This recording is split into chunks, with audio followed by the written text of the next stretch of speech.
gentlemen, podcasting since 2005. You're listening to Gamertag Radio with your hosts, podcaster Hall of Famer Danny Pena, the always opinionated Paris Lilly, and from outside of the norm, Peter Toledo. This is Gamertag Radio.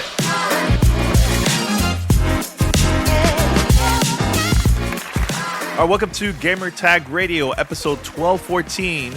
This is your host, Danny Pena, and also joining me from the other side of the planet is Pete Rock. What's up, Pete? What's up, guys? How you doing? Everything good, man. How are you, man? I know you've been busy doing your own thing. The global tour. The global tour continues, as we like to call it. Yes. Yeah, back in the house for the next week or two, and then off on my next global adventure, as Paris likes to tease. Yeah, you still have like a lot of stuff going on, man. Like you have more places you're going to be traveling.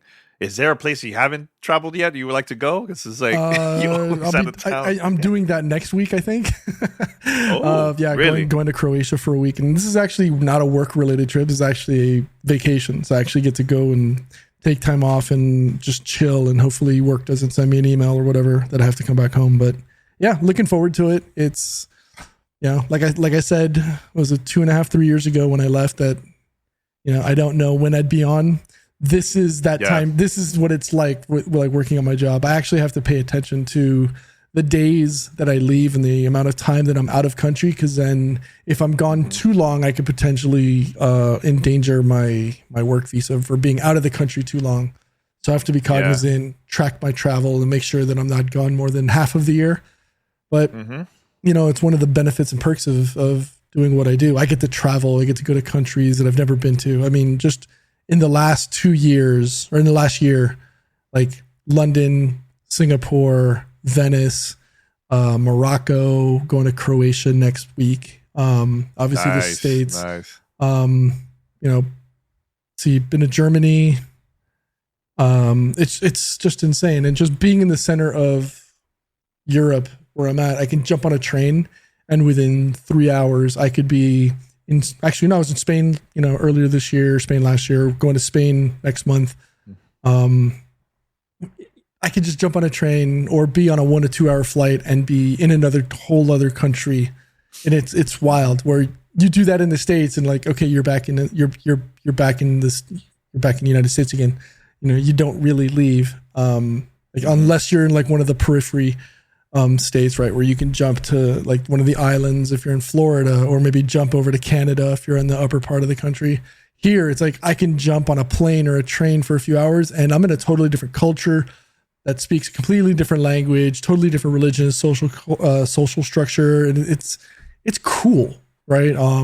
It sounds a lot of fun, and plus with all the crap that's going on over here in the United States, I don't want to make this a political podcast. So no, you know what? I got to the point that we have a platform, and like whatever we have to say and speak out, we're gonna say. Like I just got fed up with all the BS that's going on over here in the States. You know what I'm saying? So I even know friends that, because of stuff that's happening here, they moved to Europe. They're gonna move to Europe. Yeah, there's a couple of people now.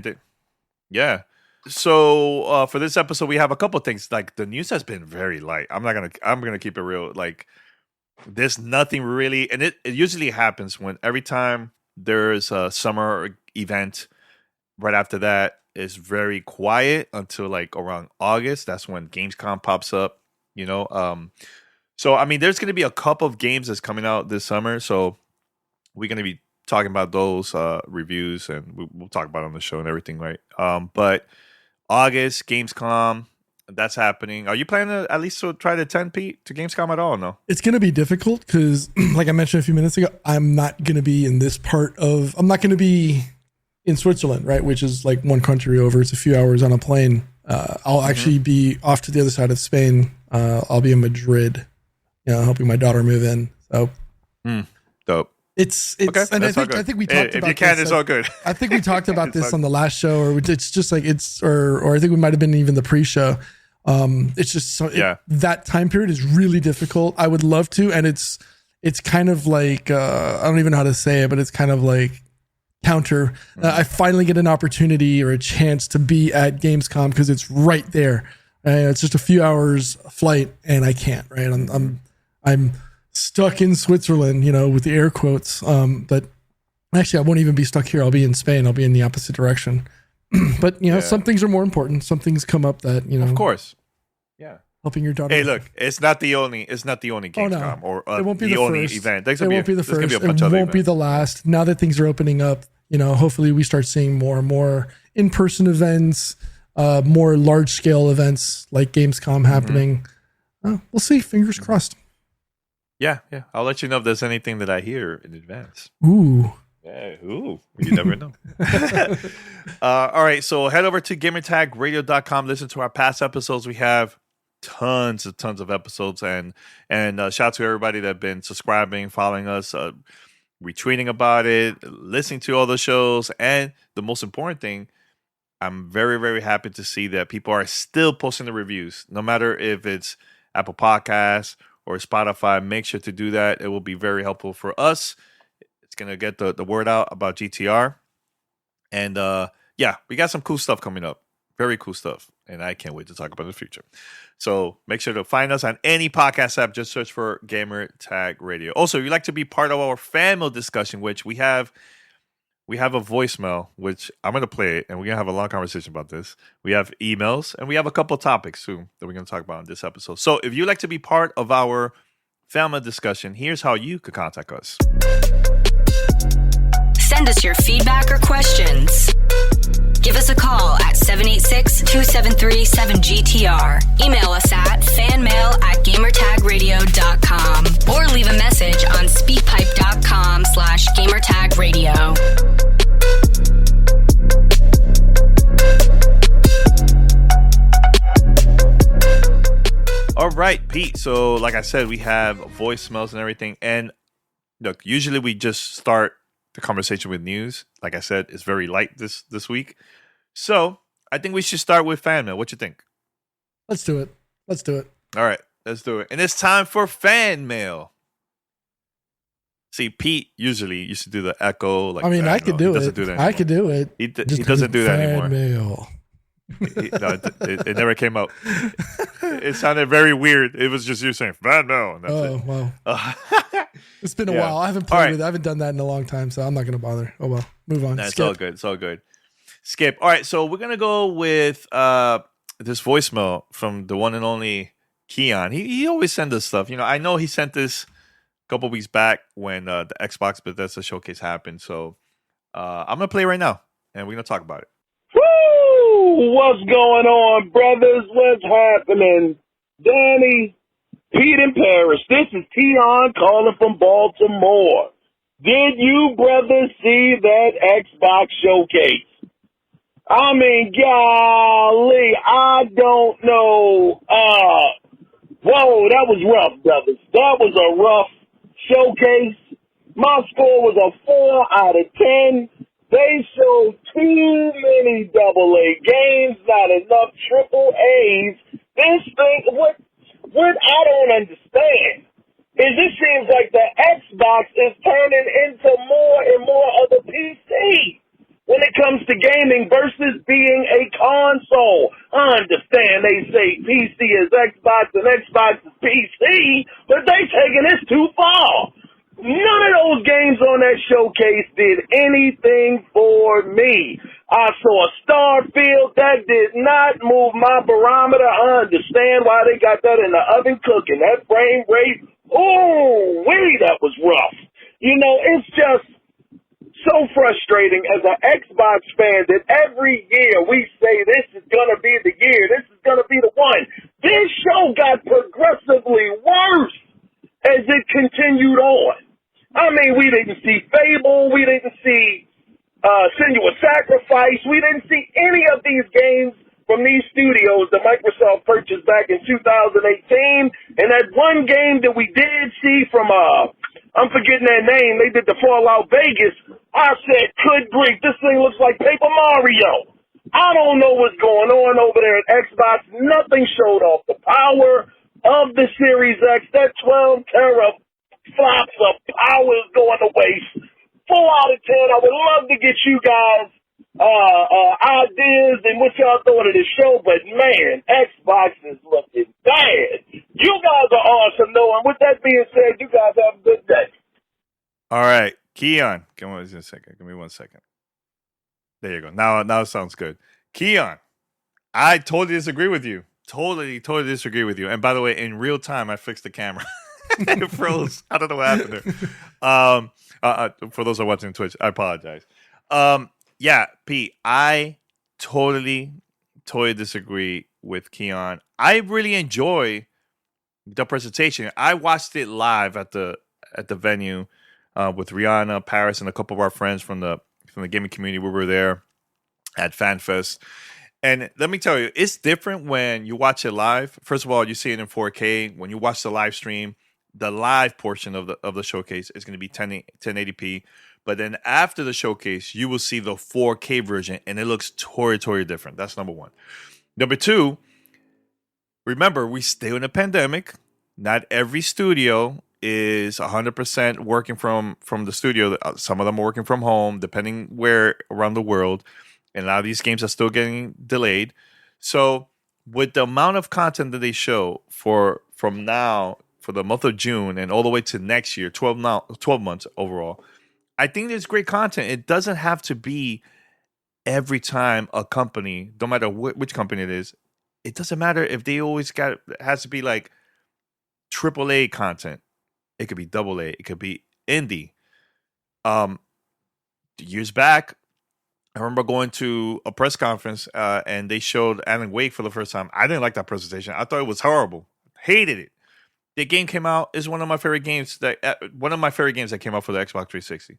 So again, presentation is not always going to be on point, but maybe those games are going to get you curious. Like, yo, what? I'm going to try it out. And the good thing is, it's going to be on Game Pass. So like, you don't like it, you can move on and wait to the next game. I personally enjoy. There was a lot of games there that I can't wait to play besides Starfield. There's Redfall. There's Cocoon. There's Ask Dust Falls, which I talked about it last week with Paris. That game looks really cool because I love the quarry. I love Until Dawn, like those type of interactive games. It has a very interesting story, and it's something different that you can have more people to play 8 players experience. And also, if you stream on Twitch, you could also have your viewers to be part of it too. So, but I think it was a great presentation. I'm glad that Microsoft talked about these are the games that's coming out within the 12 months of the year. There's nothing wrong with that. Usually companies, and Microsoft done this, they would show trailer and no conversation after that, no updates. It's just like they just announced a game and we'll see like in 4 or 5 years. And I don't like that personally. I like when there's like at least some type of date. So that's from my point of view. Pete, I know Paris had posted his thoughts about the press conference last week. You weren't here. I would like to hear your thoughts about this. And do you agree with Keon? Do you think it's a 4 out of 10? I totally disagree with him, and not because I'm agreeing with you. So I just want that to be the point first and foremost. Yeah. Right. We always disagree. Of course. First, his comment about it being PC, more of a PC instead of a console. And Paris, I know you're in the comments talking about put a shirt on, Mr. Tank Tops himself. Don't be commenting on people's clothes selections when you're if you want to make a big deal about it, be on the show and talk about it. Ooh, shots fire. Anyways, look, I'm not going to say it was the greatest show of all time. Obviously, it had some things, and again, it's subjective. People are going to like what they like, right? And you're totally allowed to have your own opinion on this. This is just our opinions. I wouldn't say that there was too many AA games if you really think about it. Overwatch 2 announcement. You had Scorn was the first one of the AAA announcements from a while ago. They finally made an appearance on the show. Persona coming to Xbox. That's kind of big. I mean, it's been a PlayStation, exclusive for so long, and now boom. Mm-hmm. You have Hideo Kojima, the announcement that he's going to be working with Xbox Game Studios. How is that not huge? obviously, you know, you've got the whole Bethesda integration with Starfield. We finally got to see something out of that. The Riot Games announcement. That's huge. That's huge. How do you not get excited about stuff? That's huge. You had Naraka Blade Point. That's another. All right, fine. It might not be a AAA game, but the one thing I do want to comment on that I haven't seen a lot of on social media and has nothing to do with what Keon was. How is nobody excited about the new Hollow Knight Silk Song coming out? Yeah, I think that's gonna be dope. That's if anything, that's one of the top 2 or 3 titles that I walked away from that show. Mm-hmm. Like, wow, like excited about. Like that looked like so much fun, and it was obviously, you know, the next the next installment in the Hollow Knight series. But how are you not excited about something like that? Like that looks like exactly what all of us have been craving and clamoring for over the last 2 or 3 years. When you look at, you know, the indie titles, and look, I think Paris said it last week on the show. I think it was maybe 2 weeks ago when all 3 of us were on. Indie titles, just because they're developed by a smaller studio, makes them no less of a great game. You know, over the last few years, you've seen games like, you know, At Death's Door, etc., that have been at the top of our Game of the Year list. So why does it make them any less of a studio or any less of a title just because they're in a much smaller group or a much smaller developer? Sometimes a team of 1 doing everything. That said, I'd probably say it was a 6. I'd probably say it was about a 7 out of 10 in comparison to what Keon was saying. Again, it doesn't have to be all about the big boom, you know, titles that hit the thing. Again, it's subjective. Again, you're more than happy to have your own opinion on it. You say it was a 4. We'll disagree. We'll agree to disagree, Keon. I think, you know, I would give them a little bit more credit. There was a lot of things. I mean, Plague's Tale, Requiem looked really cool too. So I don't know. I disagree with you. I disagree with you, Keon. I disagree. I personally think it was like a good 8, a 7.5 out of 10. Not the greatest press conference ever, but the messaging, in my opinion, was perfect because they're like, look, this is what we have. This was coming within the year. Check it out.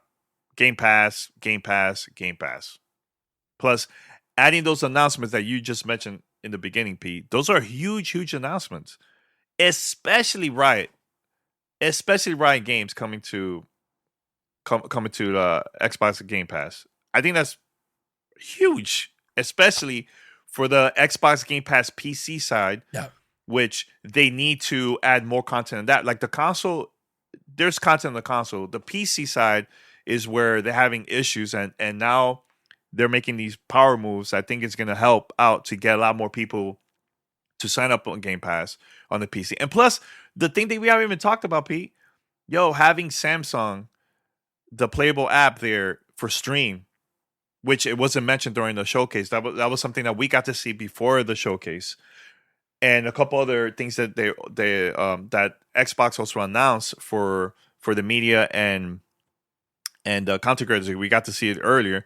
There's tons of other stuff that they mentioned there. I think it's super cool and pretty big if you're an Xbox owner. Doesn't matter if it's mobile, app, console, or PC. So I totally disagree with what Keon is saying. Totally disagree, man. You know what I'm saying? So, and here's the thing. One thing I forgot to mention, when we were at the showcase, Matt Booty was on stage with Sarah Bond, Phil Spencer, and I think it was one more person. I can't quite remember. So they came up right after the showcase was done. This was not broadcasted online or anything. This was just whoever was there got to see this. Matt Booty was saying that they were even having issues like figuring out what game should be in the calendar because there's so many games coming out back to back, especially in 2023 in January. So imagine from January of next year all the way to, like, let's say June, there's going to be so much content. It's going to remind me similar to Netflix, where every week there's something new. Is it for everyone? No. But there's going to be some bangers that's going to surprise people that we don't know. That's how I see the content that's coming up for the platform within 12 months. There's stuff that's not for everyone. There's stuff that's going to be for everyone that everybody's excited about, right? There's a couple little, AAA games, that's fine. But from when it comes to like the AA and indie side, we're going to see tons of that stuff, man. That's going to surprise a lot of people. Ori, or the Ori game, that's not a AAA game. Hollow Knight, what you just mentioned, Pete, that's not a AAA game. You're excited for that game. I'm excited about Cocoon. Cocoon is not AAA. You get what I'm saying? So that's the part where people have to stop with this. It has to be AAA games. Oh, that's it. No, it's not. It's not always a AAA game, man. The only difference is AAA games means there's more budget, there's more people that are working on this, and they're putting a lot of money into that stuff, man. That's it. That's the only difference. So, in your opinion, what was missing? Mm-hmm. What would have made this? What would have jumped this? Because you said it was 8 out of 10. What would have made this a 9.5? Because I don't think there's ever such thing as a perfect show. But what would have made this? What would have improved the show overall for you?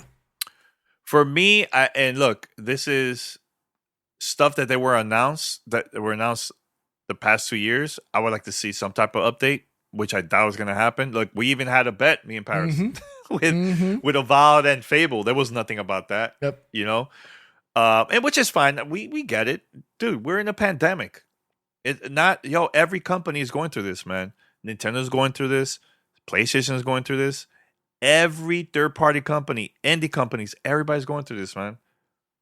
And that's the part where it's frustrating because, look, we even had conversation with people that work in the industry, and they're like, oh, boy, if you only knew how many games got delayed. We don't talk about it because it's bad press. People will flip out and all that stuff, Now, was I disappointed that Starfield was delayed? Of course.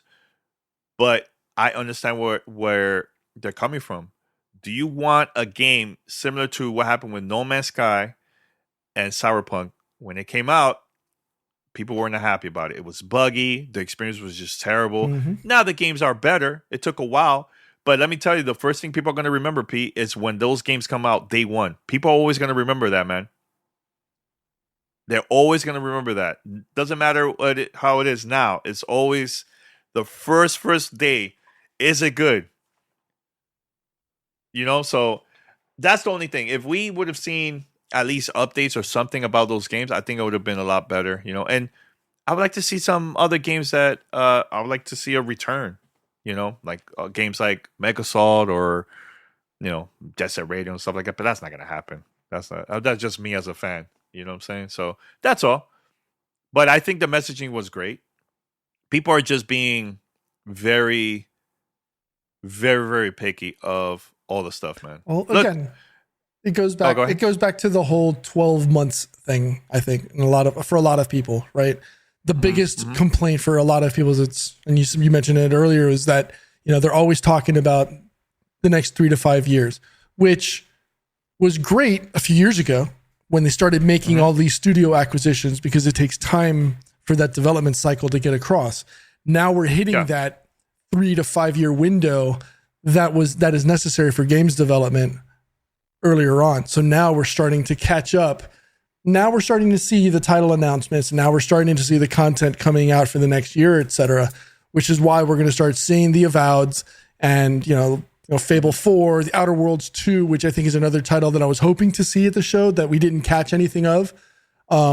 We had seen, obviously, Hellblade 2 last year, which was great.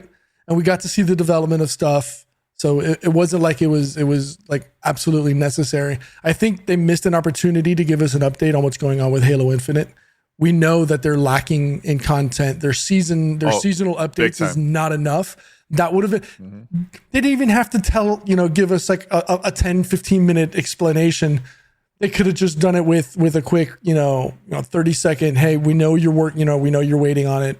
This is what's coming up. I don't think, as cool as seeing, the Halo Infinite integration with Flight Simulator, that wasn't enough to give me an update on what's coming up with Infinite. Especially, with co-op coming, co-op allegedly coming soon now. I think it was a really good opportunity for them to hit that. I think Perfect Dark was another one that they could have given us something on, right? Yeah. I think Indiana Jones is another one that they're working on. I think that would have been something just to whet the appetite, just to meet up. But again, they wanted to focus on the 12-month expansion period, which is great. But doesn't Halo Infinite fall within that? It's all within that 12-month thing. That's the one thing that they could have at least gone. I'm not saying that would have been a jump to 9 out of 10, but I get that they wanted to focus on a 12-month, delivery window, which is great. That's been the biggest knock on them, that, they're always talking about what's coming up in the far future, not what's coming up in the near future. So I think this is, again, 7 out of 10. I like what they did. It is what it is, but that 3 to 5 year window, now it's coming up. Now the truth is going to be told in the next 12 to 18 months when all the games that they've announced, plus the new stuff starts hitting the catalog and people start actually being able to play, those newer titles that everybody was is so looking forward to because of these studio acquisitions over the last, 3 years. And one thing that nobody talks about, and look, I've been attending Xbox conferences for years. I think my first one was in 2006. That was my first event, right? Mm-hmm. And one thing that Xbox has been pretty bad at during all those years is showing gameplay. This showcase was the one that they showed the most gameplay in the history of the company. I think it was like 90% gameplay, and there was a couple CGI stuff there. Like, Starfield was 15 minutes. It felt like it was quick. Redfall, that was a great presentation. Like, I'm excited about that. What about Forza Motorsport? That looks amazing. Every other game they showed was all gameplay, dude. Gameplay footage. You know why? Because the community was saying, enough with the CGI stuff. Show us gameplay. And look, they got the feedback from the community, and they did it. And now, still, they're going to be people like, man. Like, they're always going to say something bad about whatever. You get what I'm saying? So, there's companies that you get feedback and they won't do anything. They would just still continue the same traditional presentation. I'm going to give you a perfect example of another press conference a showcase that I felt like, it was one of the best ones yet. State of Play from PlayStation. That, to me, was one of the best presentations that they ever done since the beginning of the State of Play. There's one game that stood out to me. I mean, there was a lot, but one of them was Rollerdrome. It's not a AAA game. It's an indie game. This is from the same developers that worked on Ollie Ollie World, right? The game, single player, is not multiplayer, but it looks so much fun. It looks cool, and I'm excited to play that game, and it's coming out very, very soon. You get what I'm saying? So the point is, it's not all about the AAA games, man. And I know Paris is not here, but even his tweets, he's been talking about a lot of indie games, man, more than anything. The past few months, the past year or so, even last year, he was doing the same thing. He's like, there's a lot of cool indie games, man. You know what I'm saying? So I just don't want people to miss out some great games that are not AAA. Once they come out, support it as much as you can through Steam or Epic Game Store or whatever, or at Game Pass. Just support and check it out, man. So that's all. Can we move on? Or you want to say anything else? No. I think we're good. Yeah, we're good. But Keon, thank you for the voice message. All right, so here's another email. This is from Alex. Alex, look, next time, please let us know where you're emailing from, because that would be great for us to give you a shout out, man. All right, he says, hey, Game Attack crew, I was wondering if you ever play through games a second time after it's been a few years, but the experience is different. Like, for example, Red Dead 2. I loved it when it came out. It was one of my favorite games, and the story stayed in my head.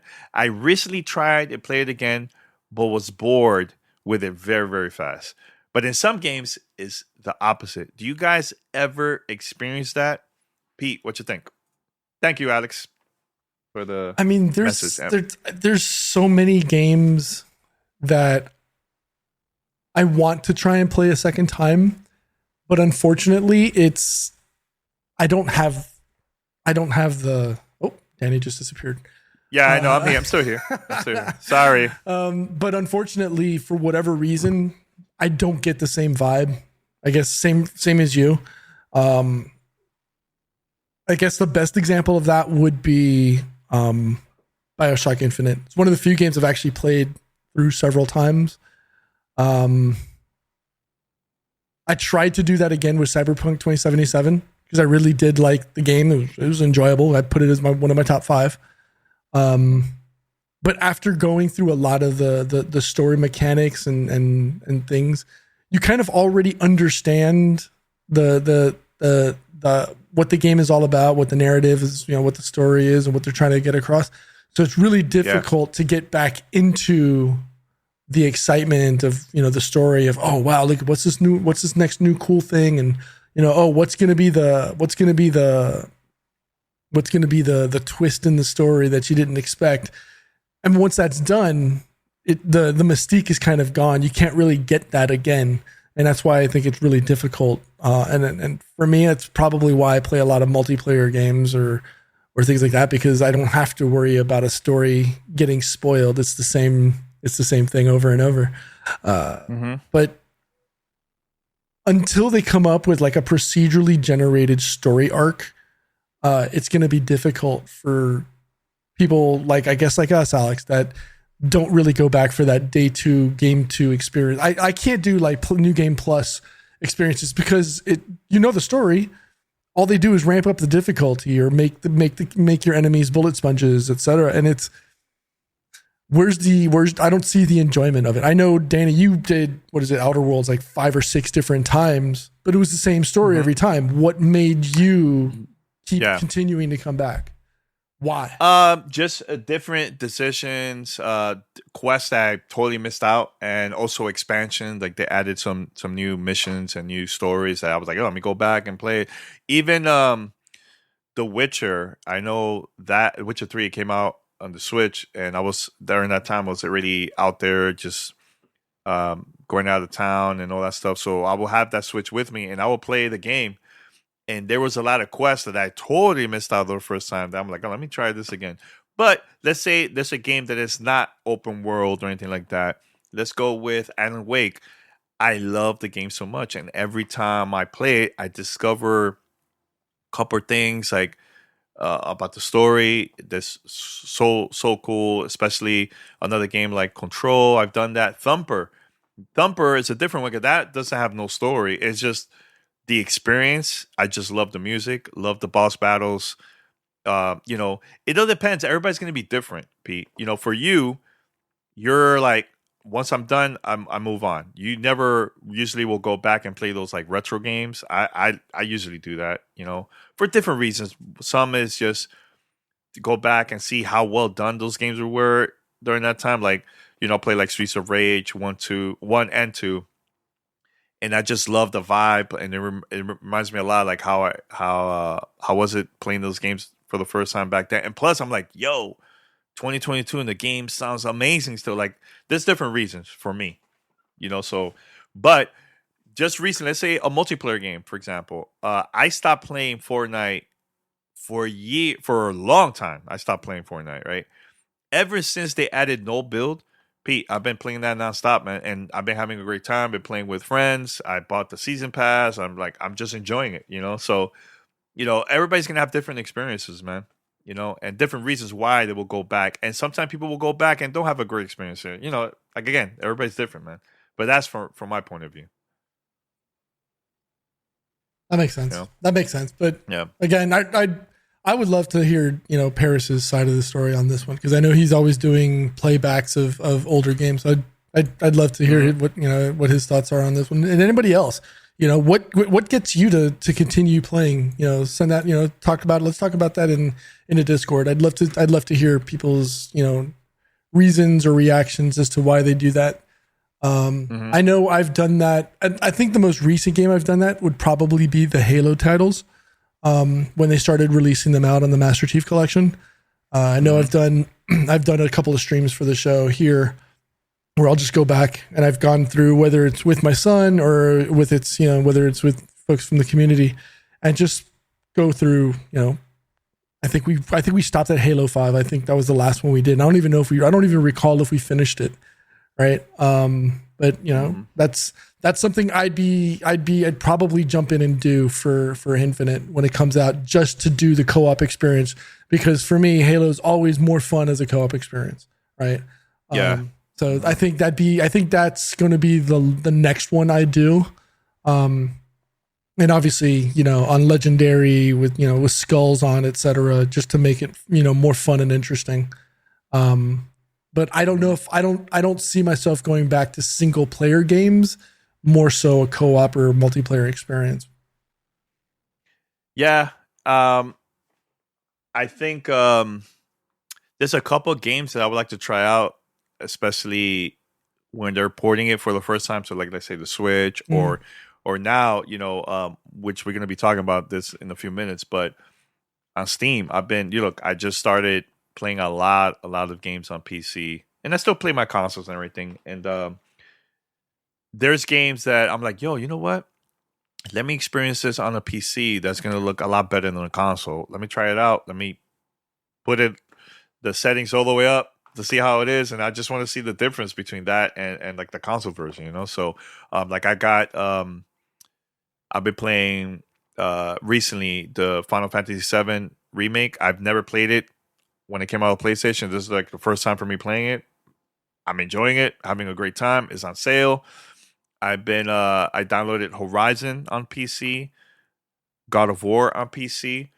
And there's also games that it's not available for consoles, but I started playing on a PC for the first time, you know, and once it comes out on a console, I'm going to do that too. I'm going to go back there and play it, you know? So yeah. Yeah, that's a great question. You know, anybody that has like some games that they always will go back, doesn't matter if it's multiplayer or not, please let us know. Cause I'm so curious to hear what people have to say about that, man, you know? So Pete, this is the time. And I know you, Mandy, and Paris for years, and even David, shout out to David. You guys have always been talking about this, man. Every time there's a summer sale or even a spring sale or any type of sale on Steam, got to take advantage of that, man. So there's a couple games that I feel that people should definitely check it out now that it's available on Steam summer sale. So is there any games that you would like to start? Let's start with your first game, because I have a couple that I want to bring up. All right, What was so your first one? I'm just gonna say first and foremost, because it's on there. It's Rainbow Six. If you haven't picked up Rainbow Six Siege now after 8 years or 7 years of it being launched, just unfriend me on every single platform on the planet. This game has consistently been one of the top, you know, FPS games. You know, they have the Six Invitational every year that highlights the best in the game, the best in Rainbow Six. And their content team never stops. There's always a new game coming out. Even as recently as, oh my God, I just deleted it off. I just, you know, removed it off my Stream Deck before the show. I think God, what is it? I can't remember the name of it. It was me and you played it on stream a few times. We did? Yeah, the Rainbow Six game, the one where you have to go in and no, it's not the zombie. It's like the alien one. Yeah. Exfiltration or something like that. Extinction. Yeah. Extraction. Extraction. Rainbow Six Extraction. I mean, it's down. I think it's like $8 now or something. $8 US. Oh, nice. Yeah. So Doom Eternal is another one that's on there. It's heavy metal and bloodshed and a fast-paced FPS. Gimme. That's all I want. There's another one, Dead Side. It just came out about, I think it's like 2 years ago. It's essentially DayZ in a multiplayer perspective. It's like it's pretty cool. V Rising just came out a few months ago from Stunlock Studios. It's pretty cool. It's like PvP with PvE and open world survival plus crafting, and vampires. So that's like really cool. That came out earlier this year. I think it was in May. There's a few other games like Naraka, which we just mentioned about in the Xbox Bethesda thing. That's out on PC, but in something like that, I'd say just get Game Pass which, as Paris loves to say on Twitter, is the greatest value in gaming. Oh yes, always. Because it's going to be on Game Pass. If you're going to pay X dollars, might as well just get it for free along with everything else that it gets. So, and you get crossplay, so it's pretty cool. And then there's another one. I don't know if Mandy's here on there, but Raft is ridiculously fun. She streams that all the time on her channel. So go check her out. I think it's Lady Luck 34 on Twitch. But yeah, it's a fun like single person survival game. Those are just some of the ones that are out right now on the store that keep that have my eye open. Well, I'll tell you a couple, man, that I highly recommend for you. One is Deathloop. Great game. That was one of the best games that came out last year. Make sure to check that out. Dying Light 2, Pete. I love that game so much. Is it perfect? No, but there's a lot of things you could do there. You could play with friends. Especially, there's going to be a lot of content. Especially now. I just got this package, which I have downstairs, but I got a package from Techland that they're stopping. So they're going to stop supporting the first Dying Light game. And when that game came out, there was so much content, tons updates to make the game better. So they sent me like, some cool stuff here. I know you guys probably could see it, but here to talk about about your favorite moments, to post about it, and the team will share that online. So if you're a fan of the first Dying Light game, make sure to download Dying Light 2. There's even some classics like the original Rez. They have the Infinite version in there. Is on sale on Steam. God of War, want to try that out? Tunic is a cheap one. You know which one is a really good one you haven't tried out, Pete? Tiny Tina's Wonderlands. Oh, from Borderlands? Yes. I stopped playing Borderlands for a while. This is a great game. Great game. And that one right now is like what, $47 right now. You could download it there. Let's see. Let me look up Outer Worlds. My favorite game of the year when it came out. It's only $17. Check it out. Let me see which other one will be great. Timefall 2, one of the greatest games that came out in a very, very long time. $4.79. Multiplayer is still good. Best campaign in years. Is there any other ones from your side, Pete? I have a long list. I'm going through my wish list of titles. Mother Russia Bleeds is on sale. It's 80% off, so it's only like $3. Buy it. Let's see, 1982. Actually, no, I have that game. Whoops. One Finger Death Punch. It's 80% off, so it's only $1. Monolith is another pretty cool title. And these are all titles with very positive to overwhelmingly positive ratings. Monolith is one. It's 50% off. It's only $4. Like I said, V Rising, Dead Side. Oh, V Rising is a good one. Yeah. That's a good one, and it's only $17. I think it is something like that. There's a lot of good stuff out there, man. There's another game that, I'm addicted to, Pete. You have to play this game, Neon White. That one is only $22, $22.49, something like that. And that one is really, really good. It's a first-person shooter, and it's puzzles too. It reminds me of like Portal. And at the same time, when you finish a level, it'll tell you like from all your friends who beat the level the fastest. So I'm always competing like with my brother and other friends. Like, dude, it is so good. So you can play it on using the controller or mouse and keyboard. Highly, highly recommend to check out Neon White. So freaking good. You, Pete, will like it. You will love that game. Single player speed running FPS where you can sacrifice your guns for godlike parkour moves. It's good. And it's super fast. Like, you see. And there's different ways for you to figure out, like, okay, how can I go to the end of this level even quicker, So, like, there's levels I'm like, oh, I got like 22 seconds. And I see 15 seconds, 17 seconds from other people like, damn, I got to go back into it. Oh, from Annapurna. Always. That's a consistently great publisher. So, sure, I might check this out. Yeah. Control, if you love Alan Wake and Control from Remedy, the game right now is $11.99. Now, the Dark Pictures anthology.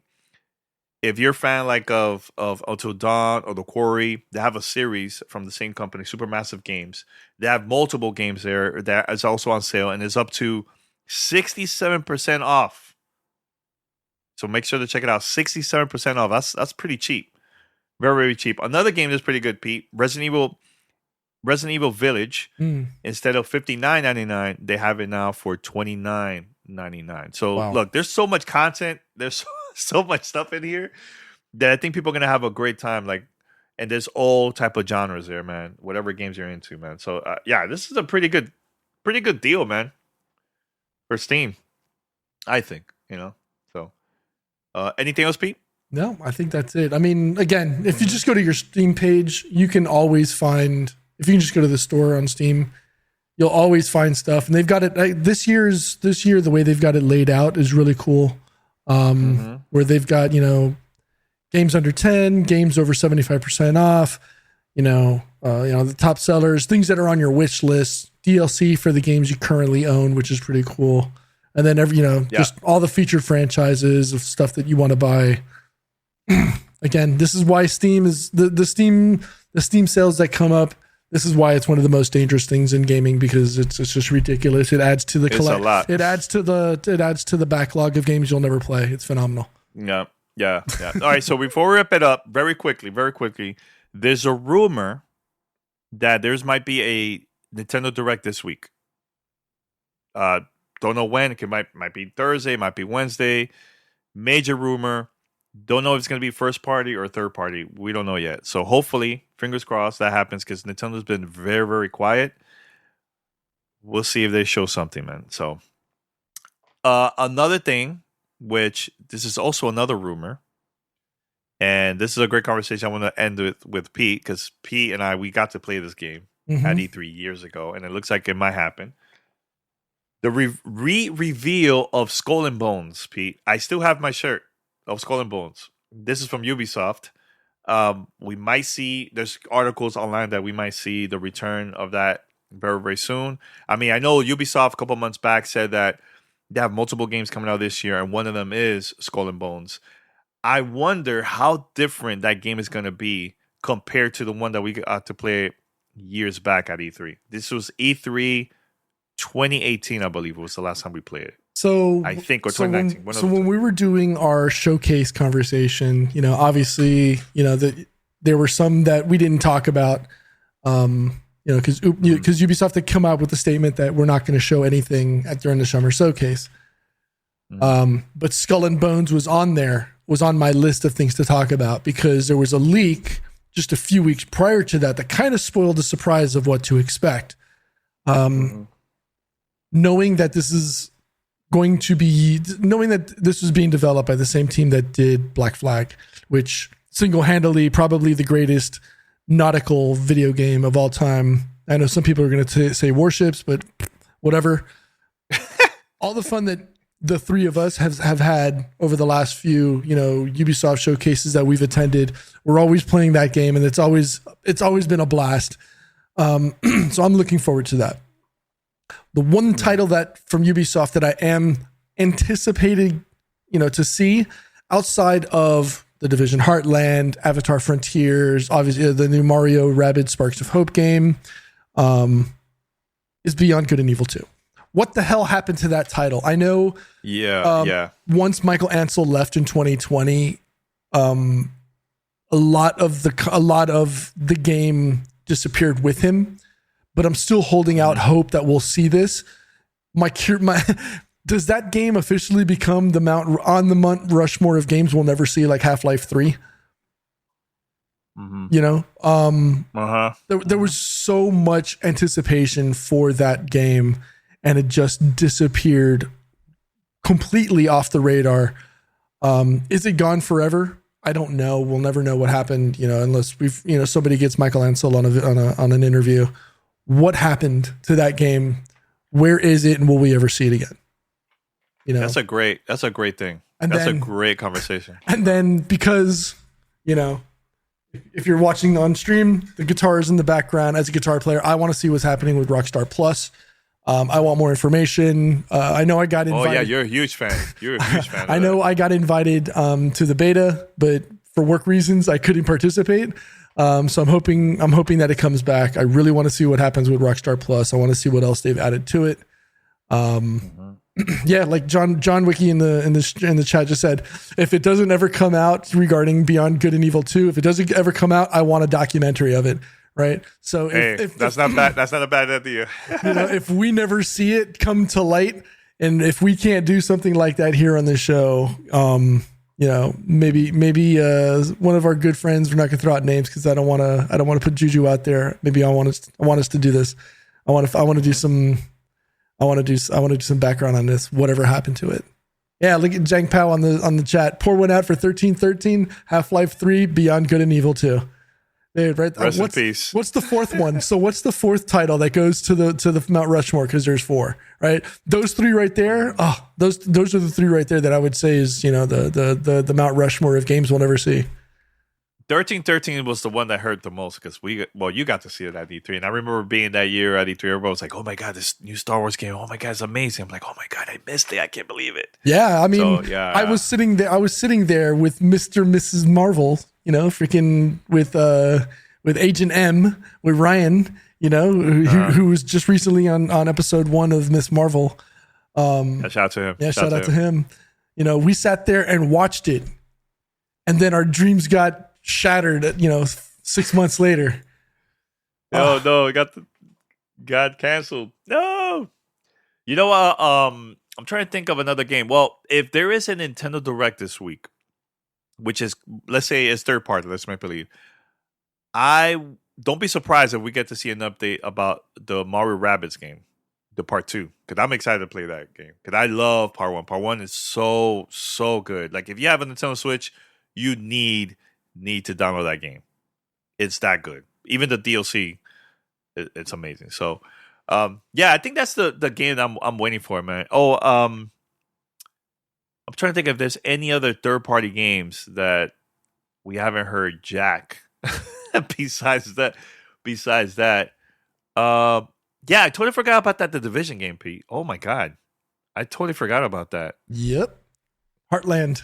I want to see what's going on with it. What happened to it? Like, we saw X Defiant come out last year and earlier this year, and it's okay. I think they finally pulled the servers for it. They pulled the servers for it. And I think they were just trying to fill. I think what they were trying to do is maybe just fill the void before content came out. So I really want to see what the Division Heartland is going to be all about.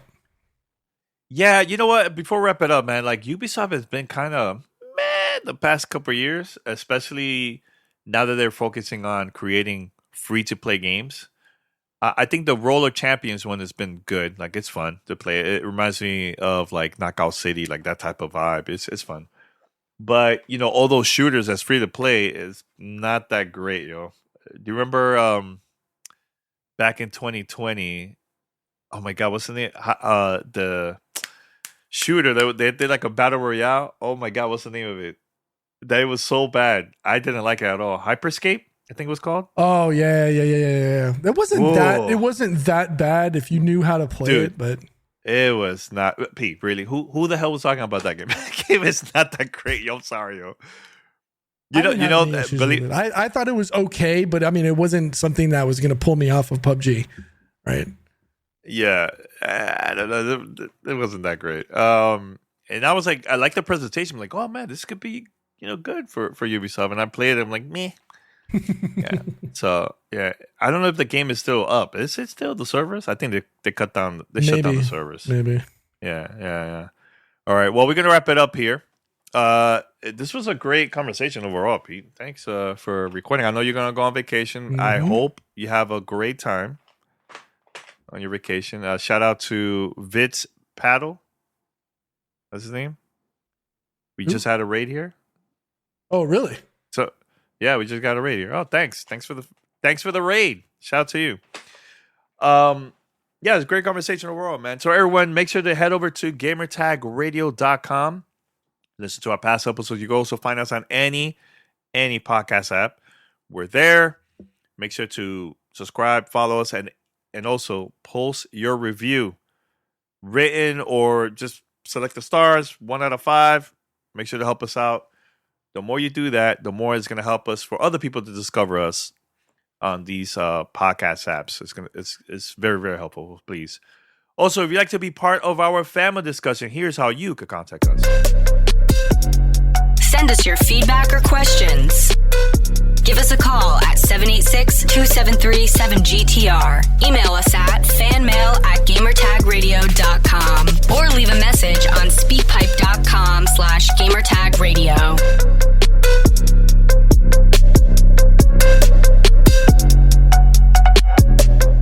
I was holding my sneeze for a long time. I didn't want to sneeze in front of I had to mute it.